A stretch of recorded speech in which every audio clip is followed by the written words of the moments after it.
I'm not giving up. I am selling the building. The final season of FX's The Bear. The restaurant is flooded. Everything's either gonna be okay. No, stop! Or not. We are outgunned and we are outmanned, but we have each other. FX's The Bear, the final season. All episodes now streaming on Disney+. And we're live from the living room as Doug eyes up the matchday spread. He's reaching for the buffalo wing. Perfect!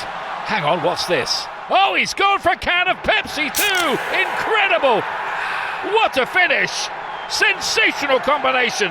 Look at the delight on his face. There's no doubt about it. It just tastes better. Match days deserve Pepsi. Food deserves Pepsi. Grab a pack of Pepsi Zero Sugar for today's match. It's poetry in motion. Welcome back to the Epic Universal Podcast. I am entertainment writer Jim Hill, and this is the podcast where we cover the latest Universal news and rumors and history. And as always, I'm joined by Eric Hersey. How are we doing tonight, Eric? Jim, I'm doing well, especially since you told me we can get the Wicked checkmark right off the top of the list. Wicked, Wizard of Oz, same difference, green.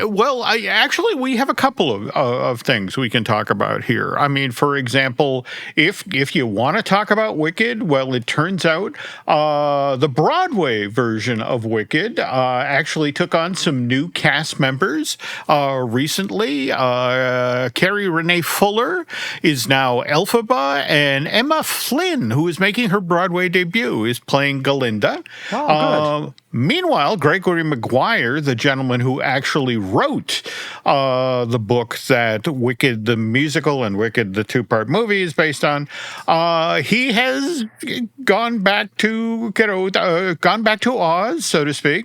Last year, he wrote a prequel to Wicked. It was called Elfie, A Wicked Childhood, that hit store shelves back on March 25th of last year, 2025. And it turns out that he's writing a sequel to the prequel. We've got Galinda, The Charmed Childhood. That's going to hit store shelves. That's coming out from HarperCollins, September 29th of this year. And if what we're hearing from the nice folks at Universal Pictures is true about them looking for ways to extend the Wicked film franchise, both these projects are being eyeballed really hard. But the other big news for all you Oz fans out there is just tonight, like literally 45 minutes before we got started recording here tonight, news came through from the Land of Oz, which, by the way, Eric, you got to while it was actually open? Oh, Jim, kind of. All right, okay. So this is the fun story, is that Lauren and I tend to watch a lot of vloggers online on YouTube. Mm-hmm. And the vloggers typically go to these random spots, these side attractions and different so forth. And we ran into a gentleman called Jacob the Carpetbagger, and he's just a normal vlogger. He does some theme park, but a lot of roadside attraction stuff. And we stumbled upon him going to this Oz, which is what, you said in South Carolina? Yeah. Well, actually, North Carolina. Okay. In fact, just to appropriately plug here, it's landofoznc.com. And we'll explain why that's significant after Eric finishes this story. Well, the funny thing is, so we watched we watched Jacob the Carpetbagger go to this place, and he did such a phenomenal job, just kind of like, and it was like 40 minutes of just taping everything, meeting, you could meet the Scarecrow and the Tinsman, and you go into this room, and it's a giant, like, cyclone kind of thing, and it just looked like a fun experience, and you go up this giant lift, up a hill, and so Lauren and I literally, years later, thought we were there, and we would have conversations as if we went there before. We were like, remember that time when we went to the Land of Oz? And it took us almost a second to be like, hold on, I don't think we ever went there. And so if you ask us any given day, if we didn't have enough coffee yet, we might have actually thought we went there. But I do think one day we will try to make that happen, because it seemed lovely, it seemed great, and it's got good history to it. I think it was been around for a while, right? The park has a fascinating history, but the reason we're bringing it up now is because past couple of years, Land of Oz has only opened for a couple of weekends each year. And in fact, the reason we're bringing this up is they just sent out notification that tickets for this year's events, which, by the way, will be held on the weekends of September 11th through the 13th, the 18th through the 20th, and finally the 25th through the 27th this year, 2026. The tickets go on sale to the general public the very same day this podcast gets posted. And again, that's Friday, June 26th. So if you have any interest at all in doing this, and sounds like, Eric and Lauren do, and I know I've been trying to get into this place for years, so I'm making plans with my friend Greg White to get in there for the last weekend. But yeah, if you've ever heard about this and wanted to go, tickets on sale day this podcast goes live. So there you go. We told you. And, I think that fulfills our entire Wicked thing for the month of June. All right. That's a lot of Oz news. So lots of Oz news. Okay. Yes. And speaking of news, we have a lot of Universal related news with this week's show. But before we do that, we have to acknowledge the very kind people who do what Mr. Hersey tells them and go put a review on social media. Yeah, we're still trucking along with some reviews. So as we always said, as long as they come in, we got a couple more. So Ickbard came in with saying Epic Infotainment. So it says, I started to listen to this podcast after I was hired to work at Epic Universe in order to learn more about the place of employment. It quickly turned into something I greatly look forward to every Friday on my drive to work. So that is fantastic. Maybe we'll see you next time we're down in the parks. And then Hoot Dad said, okay, fine, I'll do it.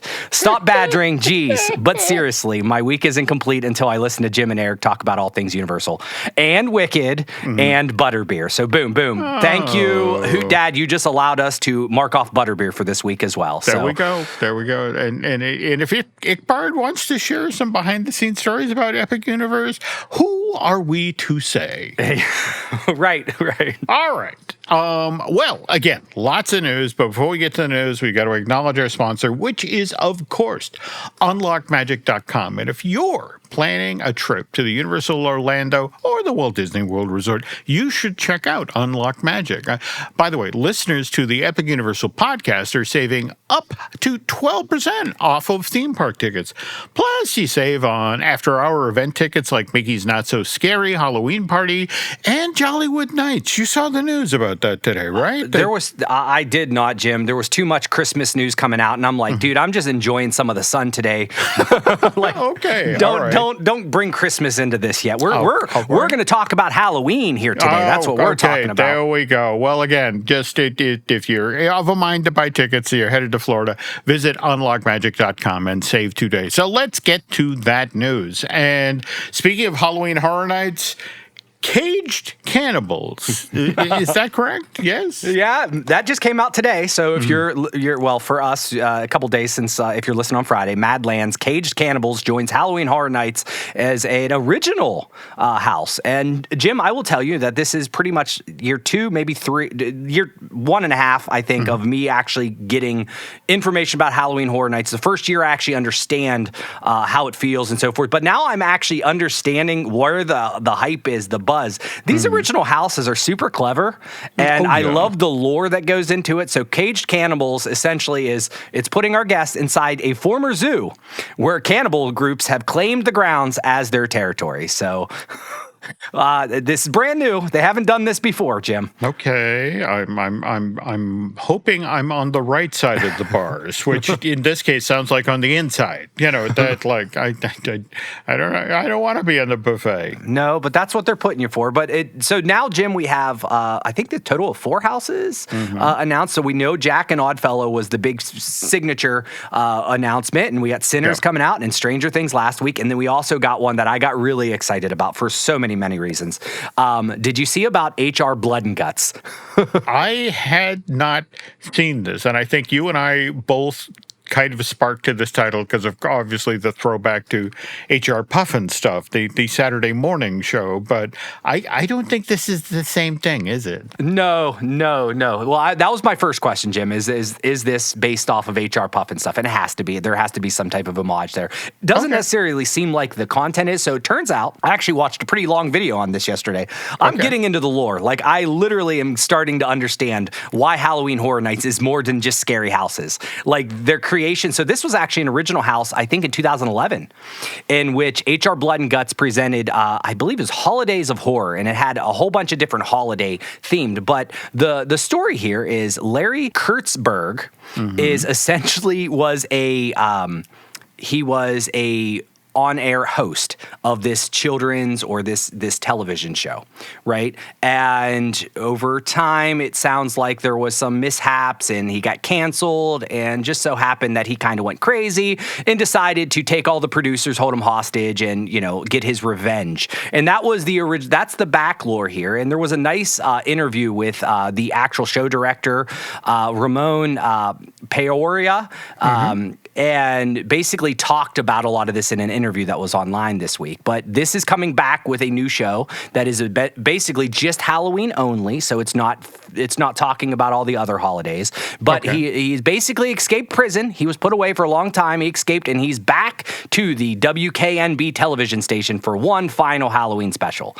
Oh, Jim, wow. This is great. I dig this in so many different levels. And now, was that the conceit for the first H.R. Bloodengutz show that as you wander from room to room, you're sampling 7 different straight-to-TV Halloween films, or is that this year's? Well, just as this Halloween is just this year's. Last time around, it was like Valentine's Day and Christmas and different ones. So I have not yet. I'm going to try to find like a POV version from 2011 to watch it.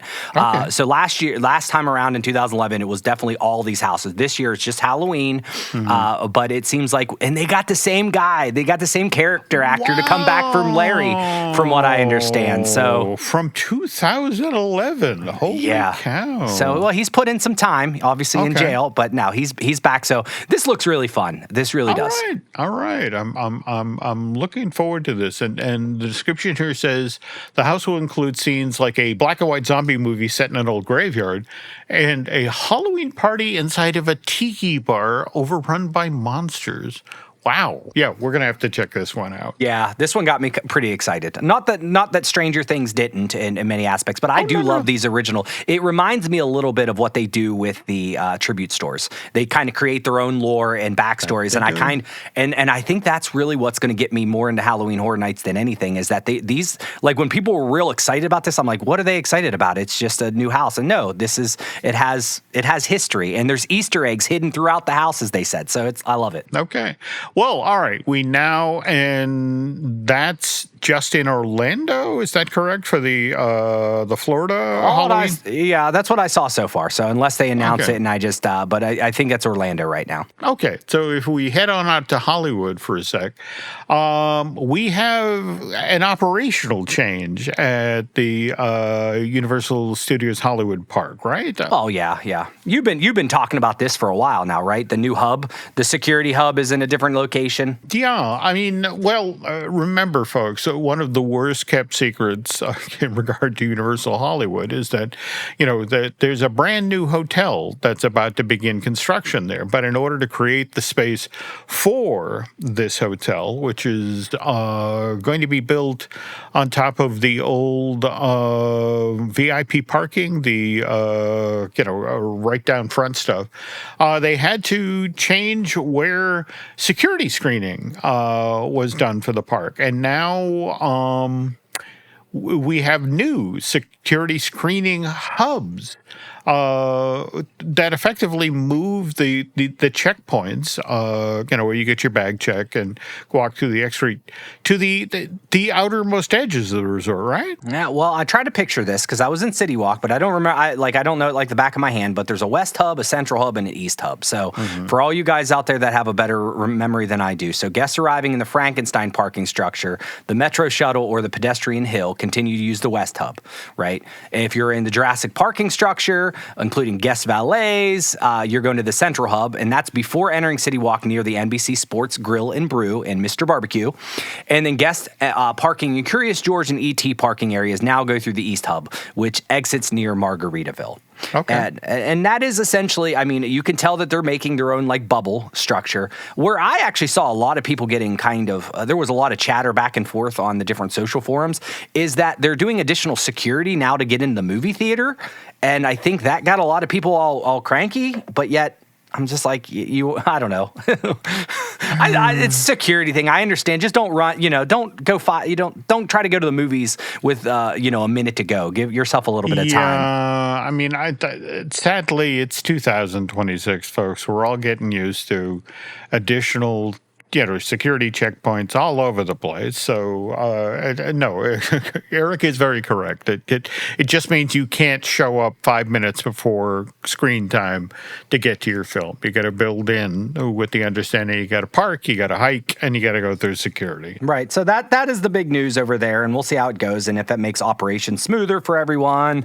But like you said, it's not been a secret that they've been moving and adjusting this stuff for things down the road. Well, okay, so we've talked about Universal in Orlando, and we talked about Universal in Hollywood, and now in the center of the country, we're about to get a brand new Universal park. Actually, an entire resort, Universal Kids in Frisco, Texas, which officially comes online next week, Wednesday, July 1st, 2026.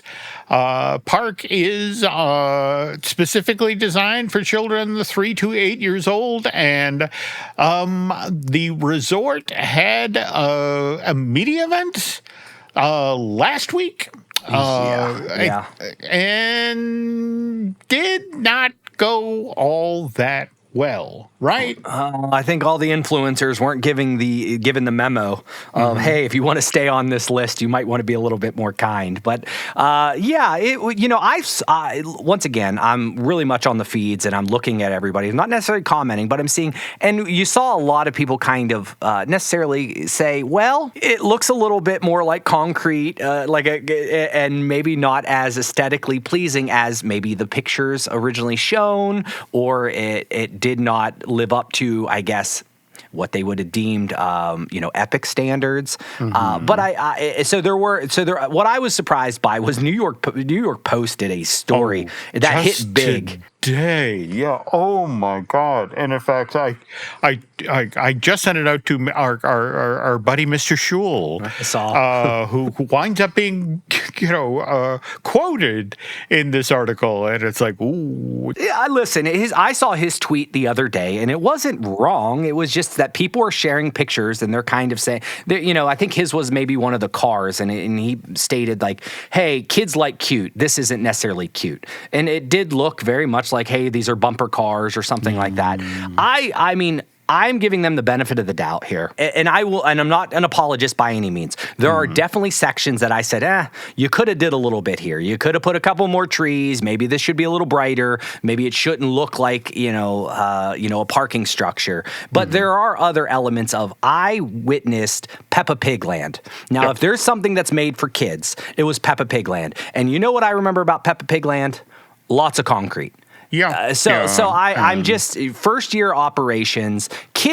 These kids don't care. We as a park, we are people that go to, things like Epic and Islands of Adventure, and we're used to immersive. We're wanting everything to be immersive. These kids are happy to see a SpongeBob, a pineapple, and they're not necessarily worried if the wall over there is concrete or not. But that is the big criticism right now.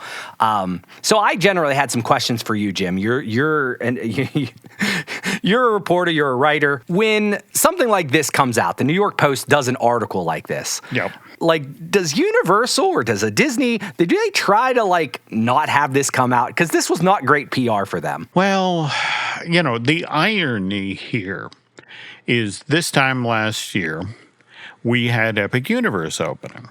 And, what was fascinating, at least to me, about the way Universal handled the opening and actually continues to operate Epic Universe is that they deliberately kept what is it? 35% capacity daily. The notion is if you go to that park, you're not dealing with massive crowds. You can pretty much get on everything. That is, of course, if, the Super Nintendo world is operating. But this is a park that they handled the opening well. And that's what's just kind of surprising to me about the Universal Kids Resort opening. It is that the professional group of media people who did such a great job with the opening of Epic Universe, I don't remember there being a whole lot of bad press there. The only thing people seem to say about Epic Universe is there's not enough there, right. But there will be, and in fact, that's the other thing to remember about the Epic Universal Kids Resort, that yes, it opened looking like this. But as Walt Disney said back in the day when Disneyland opened, it's like every year the trees will get bigger, the plants will get bigger, it'll get more and more lovely each year. So that's, for me, that was always the thing of you're building it in Frisco, Texas, where it's like 100 degrees in July. And first of all, again, you're opening it in July, the hottest time of year. Right. So, sending little kids out to walk around a lot of concrete at the hottest time of year without shade structures. Which, by the way, that's always, Eric, that's the very first thing that gets cut out of plans when you're building theme parks. Just the people who are, they look at the amount of money they have to build an entire theme park. Right. And a decision is made at some point in the project, like the park will pay for that later. The notion of if it needs a shade structure, they'll pay for that later. Right now, I just need money for rides. I just need money for buildings. So that's where I'm going to spend my money. I'm not going to worry about people standing in the hot sun. Someone else later will think of that. So I guess to my way of thinking, Eric, I want of it now, having looked at this place, I'm thinking, okay, I can wait 3 years to go to, Universal Kids, because by then, first of all, they'll have added a couple of rides, they'll put in the shade structures, and everything will have grown up and it will look nice and green. Yeah. And then it will be a pretty park. And also, another very poorly kept secret, the water park, that's part of this project, will have been built and will then be open. So,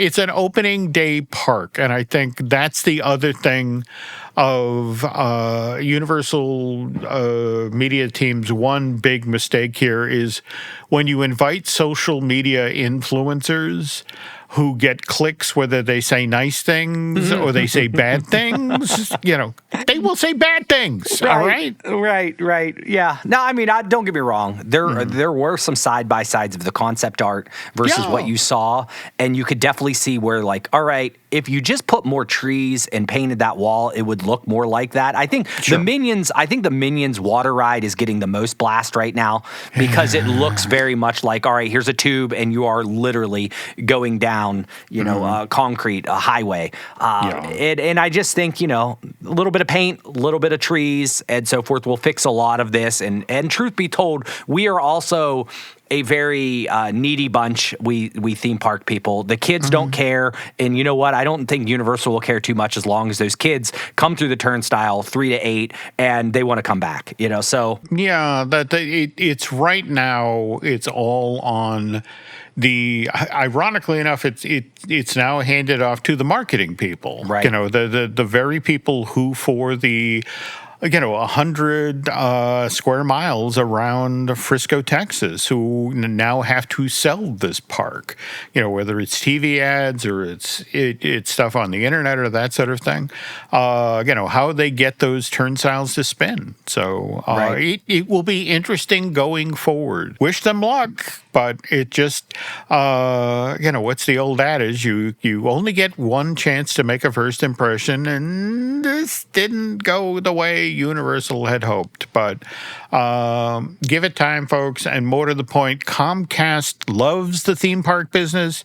So they will turn on the money shortly and begin to address what are seen as the shortcomings for what they've got in Texas. So let's revisit this a little further down the line, okay? Yeah, and I think by next week episode, it'll actually be open to the public, and we'll get more people's opinions, not just those that are kind of getting engagement clicks and so forth. So we'll see. There we go.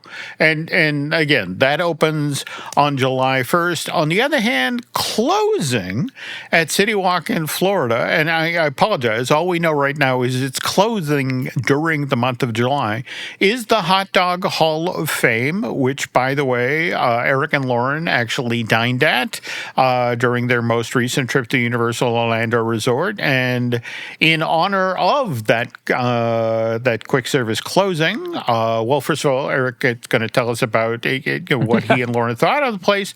But we're going to talk about the gentleman who invented that, one Steven Schussler, who, again, very, very colorful character, really great guy. He's got some wonderful stories. But we'll get to those in a sec. But first, this.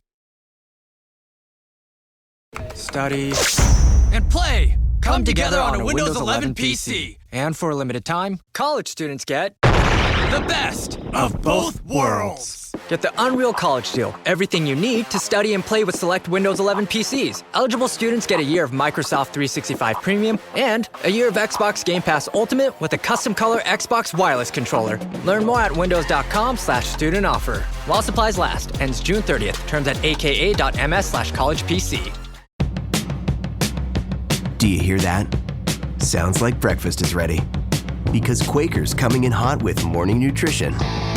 100% whole grain oats and a good source of fiber to fuel the rhythm of your morning and kickstart your day.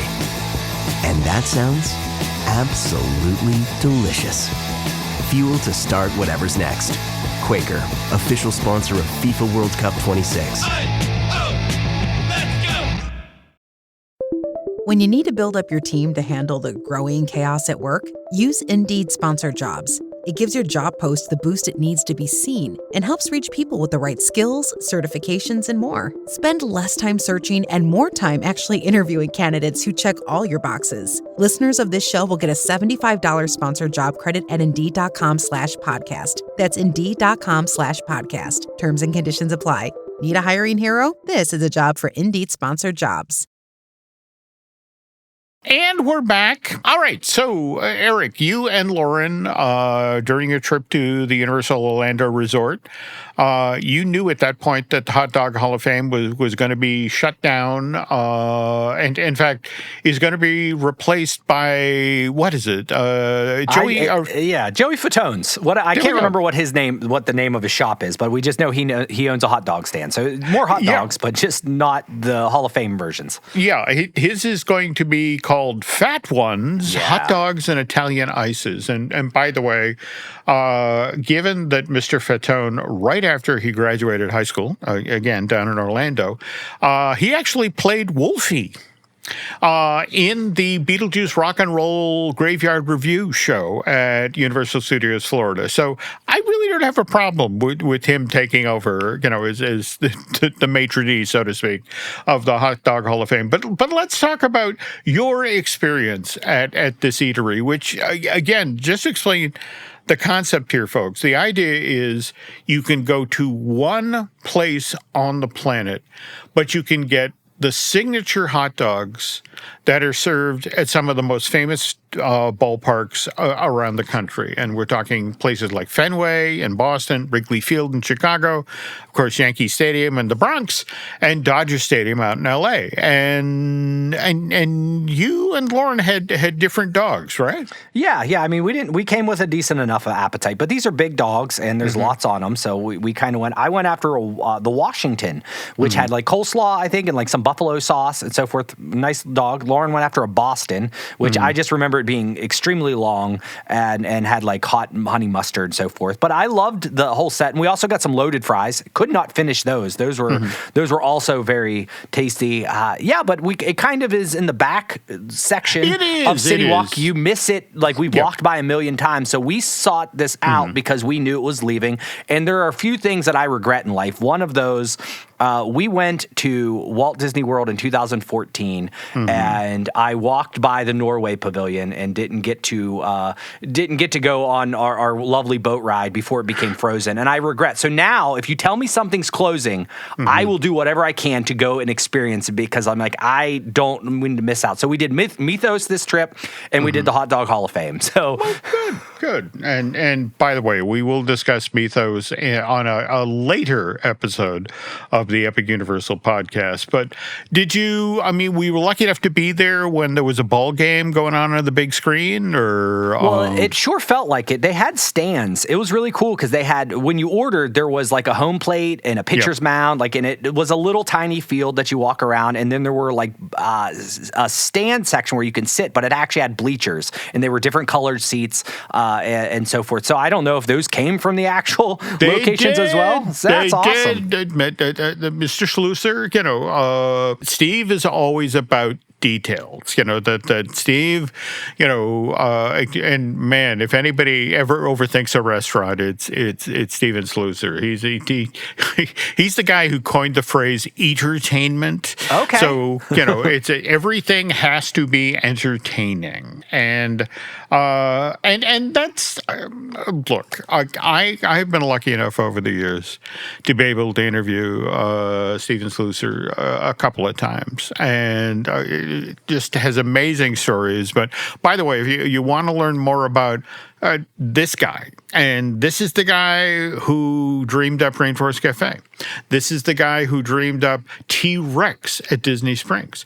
This is also the guy, Yak and Yeti at Animal Kingdom. And let's not forget about the Boathouse, which, by the way, highest grossing independent restaurant in the United States. He did that. He did all of this. But I want to say up front, if you're interested in learning more about this guy, and we're going to share a couple of stories here on today's show, Steve wrote a memoir, which is entitled "It's a Jungle in There." Again, kind of riffing on the Rainforest Cafe.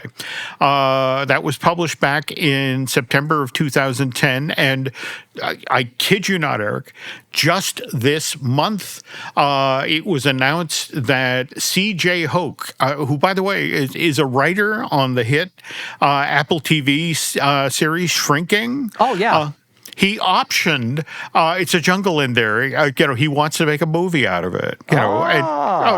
And I honestly, I cannot wait to see who they cast to play Steven Schussler. It's got to be a big personality. Steve started in sales. In fact, he used to sell advertising time for TV stations around Minnesota. But at the same time, he was paying attention to what was going on in the restaurant space in the late 80s and early 90s. And this is when we saw the Hard Rock Cafe come up out of the ground. Likewise, Planet Hollywood. And so, Eric, it's the early days of themed dining. And Steve got in there. He created an early concept, a thing called Jukebox Saturday Night. And for a time, it looked like that was going to go. In fact, at one point, there were 8 of these restaurants around, Minnesota. And but in the end, it's kind of an adage of the restaurant business that most restaurants fail within the first year. And Jukebox Saturday Night, sadly, didn't make it. Chain went bust. But Steve had a different idea. He wanted to do something that was kind of educational, that was eco-friendly, animal-based. So, it's like, and this is during a time when we're hearing about the rainforest being destroyed down in Central and South America. So Steve draws up some plans, he builds some models, he takes them to investors. there are no takers, Eric. And maybe some of that is because, oh yeah, you're the guy who did Jukebox Saturday Night, which bombed. Okay, but Steven realizes, well, okay, I show him the models, I show him the plans. That doesn't move the needle. So all right, seeing is believing. I have to show my investors what I'm talking about here. So, Schussler sells basically everything he owns. But he keeps his 3,000 square foot home and turns it into a man-made rainforest. All right, now just picture this, Eric. All right, he's your next door neighbor. You live in a quiet suburb of Minneapolis. So what does he do? First, he has rocks and boulders sculpted out of concrete. Inside his house, he builds a giant waterfall, which after it comes down, turns into a river that snakes through the entire house and then empties out into the backyard. Paints every wall in the building black, and then paints vines and tropical plants. Then gets real tropical plants in there, and of course, you need electric heaters. So he's got cords running every which way. But at the same time, the rainforest, it's about water. So what does he do? He sets up 2 600-gallon fish tanks and fills them with tropical fish. He also sets up fog and mist machines. And there's, just off to the side, a greenhouse that has butterflies. And then on top of that, he's got more than a dozen life-size animatronic animals, alligators, gorillas, elephants, in addition to actual live animals, 40 tropical birds, 2 150-pound tortoises, iguanas, and a baboon that is just wandering freely around the house, all right? And then, because again, he believes this is the next breakthrough in themed dining. One room of the house is actually turned into a gift shop with T-shirts and stuffed animals and all other merch for sale. And again, you're the next door neighbor while all this is going on, and you're thinking, what are you doing to my property values? Jim, if this was 2026 when this happened, they would have a reality show on ABC for this. It's like they would. They'd be like, all right, who can make the most ridiculous living room? No, but that he's sleeping there. He's living there. Yes, and he's keeping his day job selling advertising to television stations. But here's the thing: it takes so much electricity to run the fish tanks, to run the misters, to run the electric heat that's keeping the tropical plants alive, that his electric bill every month is over $2,000. Oh, geez. Which puts him on the radar of local drug enforcement, because evidently at this point, and remember, this is before pot has been legalized, folks, and that when people are growing marijuana at home, this is the thing, they have to set up grow lights. And this was the giveaway, that something weird was going on inside of that house. The electric bill. Jim, I would have thought it's because all the neighbors keep saying, "Are you high? What are you doing?" So here's the thing. One morning at 3 o'clock in the morning, there's a loud knock at the door. And Steve, because he sleeps in his underwear, walks downstairs, opens the door, and this is when somebody grabs his arm, pins it behind his, slams him into the door, and he looks up. It's a DEA agent there to serve a warrant. They are there to search the premises because Steven Schussler now has the highest individual electric bill in the entire state of Minnesota. And this is the thing. The DEA is sure that he has got a weed growing operation set up inside of his house. So the agents all charge into the house, and Steve is standing on his front lawn in his underwear. And of course, all of his neighbors have now stepped outside and are looking at him. And And after a long pause, all of the DE agents walk out of the house and it's like, we're sorry. We've looked at all your tropical plants, and none of them are pot. Did they buy a T-shirt? That's the question. Did they leave the gift shop, Well, what's so funny is one agent, Steve told me this himself, that on the way out, they supposedly turned to his fellow agent and said, man, I'd pay good money to go visit a real restaurant like that. and so, Steve in a weird sort of way felt validated by the raid. That said, it takes another 2 years to actually get investors lined up, and they find a location for the first Rainforest Cafe, which is built at the Mall of America, also in Minnesota. Yeah. That opens in February of 1994, and Disney sees this, and Eric, they got on board the Steven Schussler train so fast.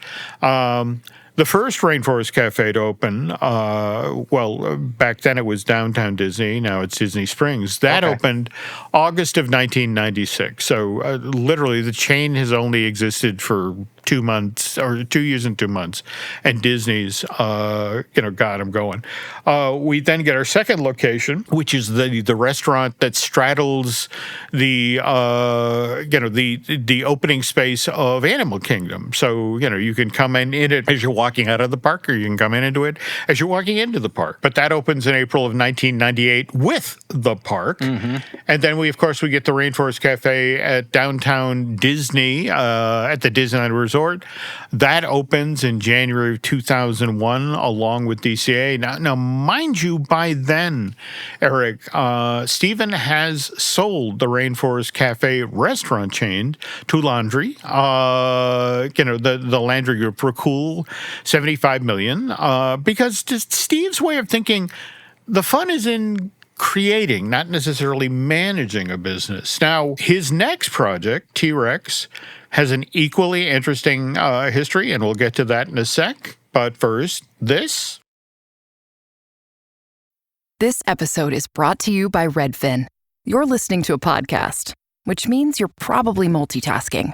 Maybe even scrolling home listings on Redfin, saving homes without expecting to get them. But Redfin isn't just built for endless browsing. It's built to help you find and own a home. With agents who close twice as many deals, when you find the one, you've got a real shot at getting it. Get started at redfin.com. Own the dream. Experience a membership that backs what you're building with American Express Business Platinum. Get 2 times membership rewards points per dollar on eligible purchases in key business categories, as well as on each eligible purchase of $5,000 or more, on up to $2 million in eligible purchases per calendar year. American Express Business Platinum. There's nothing like it. Terms apply. Learn more at americanexpress.com/business-platinum. And we're back. A quick question, Eric. Have you and the family ever eaten a T-Rex at Disney Springs? I feel like we've eaten a T-Rex more than we had Rainforest. So we've had them all. We've had Yak and Yeti, both Rainforest cafes, T-Rex. Yeah, listen, I'm all for these themed restaurants.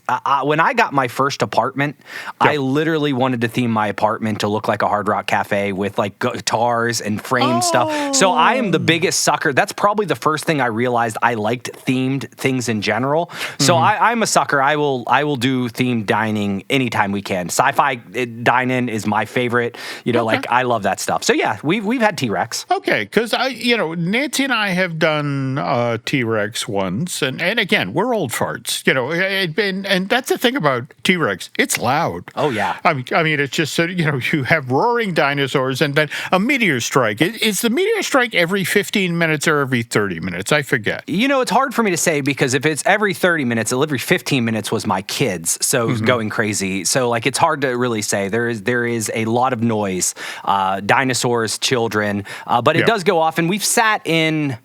There was one section that has like this giant, like maybe blue or red, like wall almost, and it kind of gets lighter there every now and then. But yeah, it is kind of a hectic place. It is, and so was the original Rainforest. Rainforest. And I remember taking Alice there. Alice was born in 94, so it would be very early on when the Disney World, the first Rainforest opened to Disney World. And I just remember we go to the restaurant and we wind up being seated.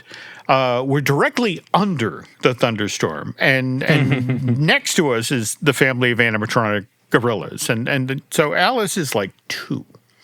And, we put her in a high chair, and they bring her a plate of chicken nuggets, and, then the meal starts, and thunderstorm goes off, and Alice gets a little low in her chair, and then the animatronic gorillas go off, and she gets lower in the chair, and over the course of the meal, she disappears. All right, she just lays down in the chair, and every so often you see this fat little arm up, in the high chair tray, feeling around for another chicken nugget, and it goes back to something. No, I've had enough of the thunderstorms and the gorillas. Okay, But anyway, back to T-Rex. Remember, Steven has sold the Rainforest Cafe to Landry in 2000 for $75 million. And now he's got money for his next project. But it's like, what do I do? I need inspiration. I need an idea. And he picks up a copy of the Wall Street Journal. And there's a feature piece in the Wall Street Journal in 2001 about Dynamation, which is this company in Santa Ana, California. And what Dynamation does, Eric, is they build animatronic dinosaurs, which they then would rent out to museums and theme parks to put on display. And a gentleman started this business in 1982, very lucrative for the first decade. But then Dynamation makes kind of the classic mistake. They build too many animatronic dinosaurs, and they effectively flood the market. And the business collapses. And at this point, where Steve's reading this article in the Wall Street Journal, they're on the verge of bankruptcy. There are animatronic dinosaurs in storage units all around the country that are now coming up for bid for pennies on the dollar. So think storage wars, folks, All right. And Schussler is thinking, I should take some of this Rainforest Cafe money and I should go buy a couple of storage units full of animatronic dinosaurs because I think this is my next idea. And better yet, I want Disney to be part of this project. So, only problem is, Eric, that when Steven finally gets serious about this dinosaur-themed restaurant thing, well, it's 2003, it's 2004, and this is when Michael Eisner has announced that he's stepping down at Disney CEO, and Bob Iger's about to become the new big cheese in the Mouse House. And so Schussler is, constantly reaching out to Bob Iger and saying, hey, can I get you to fly out to Minnesota? I want you to take a look at a prototype for a new restaurant I want to build. I've got it set up here in a warehouse. Oh, I was going to say, Jim, he didn't redo his house again, right? I mean, no.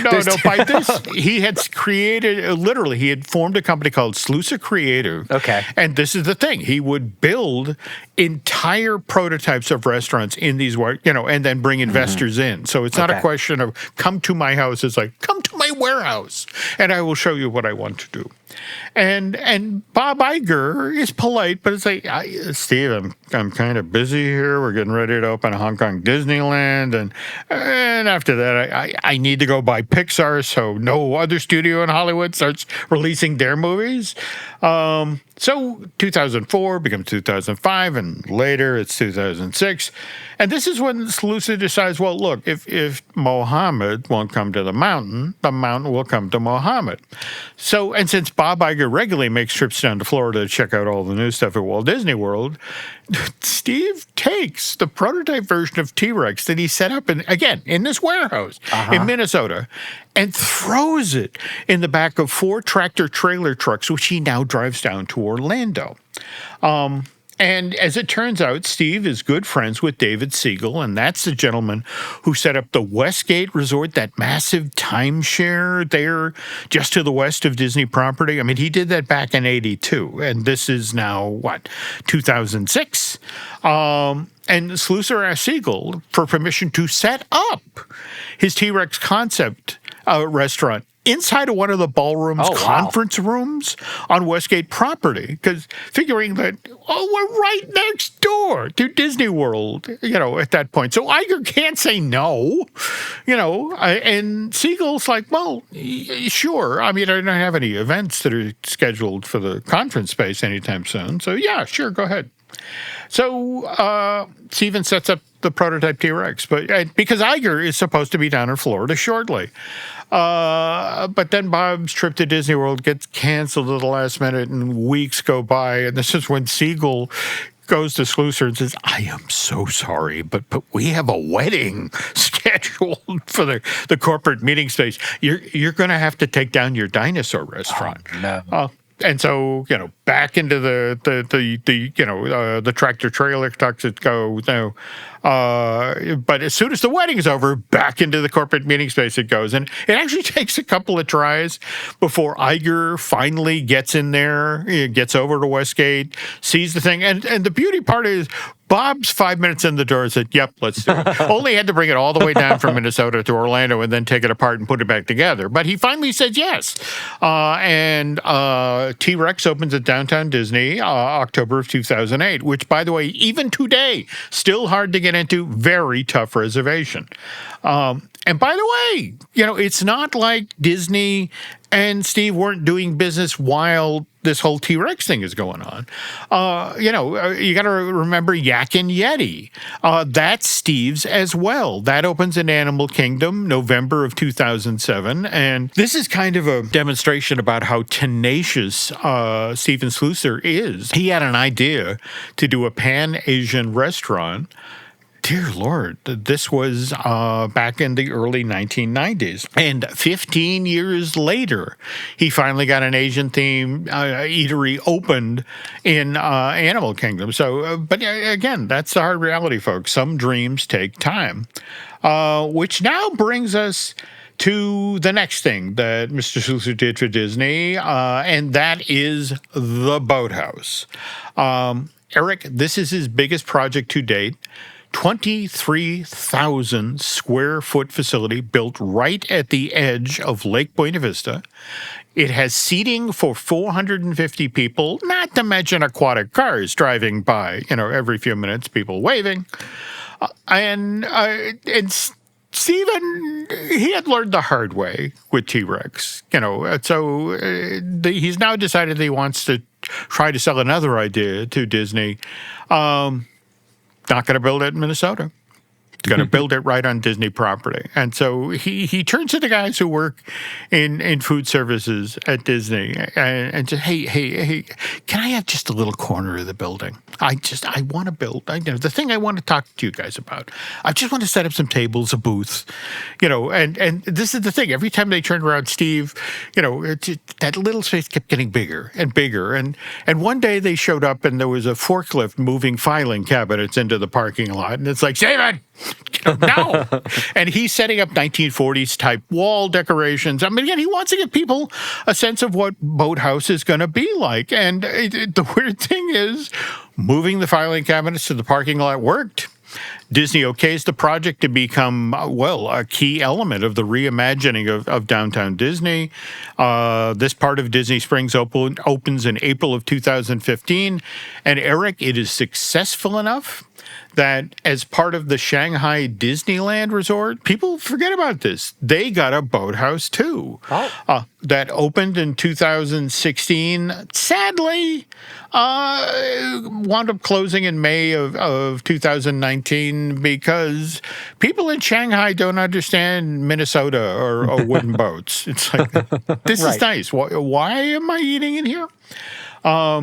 But again, I mean, that's the important thing to remember, folks, that most new restaurants rarely stay open a year. Whereas, if you think about it, 3 of the most popular restaurants at all of the Walt Disney World Resort, T-Rex, Rainforest Cafe, and Yak and Yeti, Steven Schussler creations. And bringing this thing full circle, To be honest, folks, Eric and I don't have good, solid information about when exactly the Hot Dog Hall of Fame is closing. All at Universal will say right now is July of 2026. So, hey, somebody at the resort, you want to fill us in, like Ickart, at the top of the show. You got any info? Please share. But if you're headed there, now you heard that Lauren had the Boston dog. And you had the Washington, right? That's right. Okay. I'm going to recommend, if you're going there, I would recommend the Milwaukee Combo, which is a bratwurst sausage on a hoagie roll with grilled onions and spicy brown mustard. And if you pair that with an ice-cold Blue Moon or better yet, a Sam Adams on draft, that is a great meal. And I would previously have told you that you should time your visit to the Hot Dog Hall of Fame so you could sit there in some of those bleacher seats that Steve acquired from ballparks around the country and sit there and watch a Red Sox game there on the big screen there in CityWalk. But then again, if I'm being honest here, if I were to say that the Red Sox had been a dumpster fire this season, well, that's an insult to dumpster fires everywhere. By the way, that's not my joke. I wish it was, but it's not my joke. But anyway, just want to say Steven Schussler, born May 1955, turned 71 earlier this year. And we wish him many healthy, happy years ahead because I want to be able to go into some new Steven Schussler places because he, when he set up Schussler Creative back in 2007, he shared like 5 concepts that they haven't done yet. Like the Wizard's Kitchen that was supposed to be, if you were in the kitchen at the Three Broomsticks at Hogsmeade Village, or there was a Winter Wonderland restaurant where the notion is you're outside enjoying a snowfest and eating warm food in a really cold place, and he had a jazz cafe idea that Steve still has ideas, and I would just love to see these. Well, Jim, the thing is, we get to go back now. You said in July, so if it's late July, we might get to try a couple more dogs and get to take the kids because we're going back down in July. So maybe we'll get to try the other 8 or 9 different dogs and there we go. And roll back home. All right, and with that hot dog-related story here, that's going to do it for this week on the Epic Universal Podcast. And by the way, if you have any suggestions for future shows or topics that you'd like Mr. Hersey and I to discuss on an upcoming edition of this podcast, feel free to send those along through social media, and we'll take a look. Anyway, on behalf of Eric, I want to thank you again for listening, and we will be back next week with another edition of the Epic Universal Podcast.